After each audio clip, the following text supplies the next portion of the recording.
Just go and click on the Start menu icon, and now open Settings from above. Now, from the left panel, select Apps.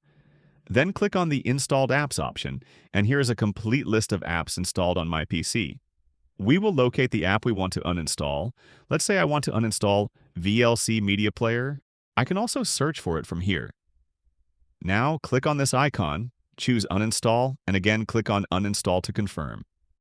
It will open the uninstallation process. Just follow these steps. Windows will now remove this application from your PC. You can also do it with another method. Just go and open the taskbar search, type Control Panel, and open it. Now, from this window, click on this Uninstall a Program text, and Programs and Features will open with the list of all installed applications. Select the one you want to remove and now simply choose the Uninstall button. Go with the process to uninstall the application, and it's done. If you find this guide useful, then please consider subscribing and liking the video.